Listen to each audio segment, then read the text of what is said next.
Chetna store paid total GST of ₹1,05,000 at the time of purchase. जब Chetna store सामान खरीदता है, चेतना स्टोर क्या है, एक दुकानदार है, ये सामान खरीदेगा किससे, होलसेलर से। तो जब ये सामान खरीदता है बेचने के लिए, तो ये जीएसटी पे करता है ₹1,05,000। Okay, and collect GST ₹1,22,500 at the time of sale. और जब वो बेचता है, जब वो सामान को बेचता है, तो बेचते समय वो इतना जीएसटी कलेक्ट करता है। ओके, सामान खरीदते समय उसे मिलता है 1,05,000 जीएसटी। जब वो पूरा सामान बेच देता है तो टोटल जीएसटी उसे मिलता है 1,22,500। ओके, और ये कब हो रहा है, during 1 July 2017 to 31 July 2017। Month से हमें कोई लेना देना नहीं है, यहाँ पर बस हमें पूछा है find the GST payable by Chetna store. Chetna store ने कितना जीएसटी पेबल यहाँ पर किया, कितना जीएसटी पे किया, वो हमें फाइंड आउट करना है। तो सिंपल सा क्वेश्चन है, लिखेंगे चेतना स्टोर पे जीएसटी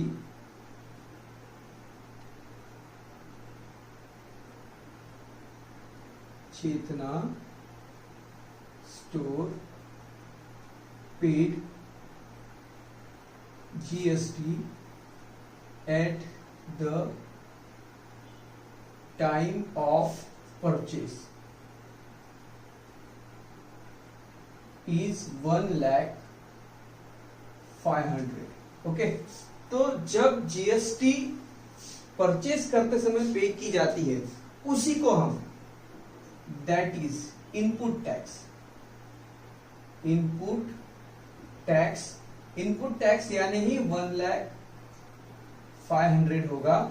और इनपुट टैक्स को ही हम इनपुट टैक्स क्रेडिट भी कहते हैं। ओके, तो इनपुट टैक्स या इनपुट टैक्स क्रेडिट एक ही बात है। तो यहां पर मैं इसे ऐसा लिख सकता हूं, that is input tax credit. क्यों इनपुट टैक्स को इनपुट टैक्स क्रेडिट कहते हैं, ये मैंने पिछले वीडियो में समझाया है। मैं फिर से कहूंगा, अगर आपने उस वीडियो को नहीं देखा है तो पहले उसे देखिए, फिर आपको समझ में आ जाएगा कि इनपुट टैक्स क्रेडिट और इनपुट टैक्स इक्वल क्यों है।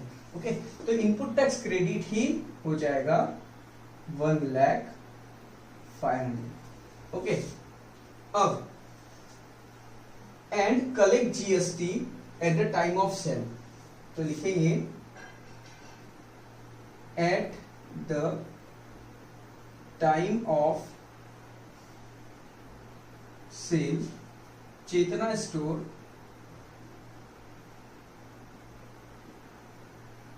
Collect GST ₹1,22,500। ओके, हमें क्या करना है, जीएसटी पेबल यहाँ पे फाइंड आउट करना है। ओके, तो पेबल जीएसटी लिखेंगे, पेबल जीएसटी का फॉर्मूला क्या है, पेबल जीएसटी का आउटपुट टैक्स माइनस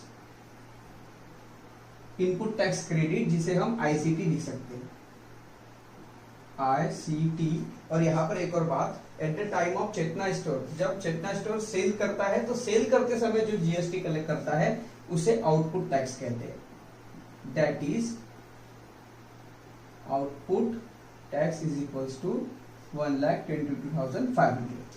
ओके, तो आउटपुट टैक्स कितना है, 1,22,500।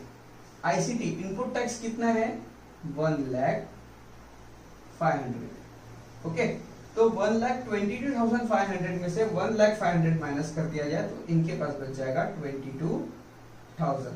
तो पेबल जीएसटी हो गया, पेबल जीएसटी हो गया 22,000।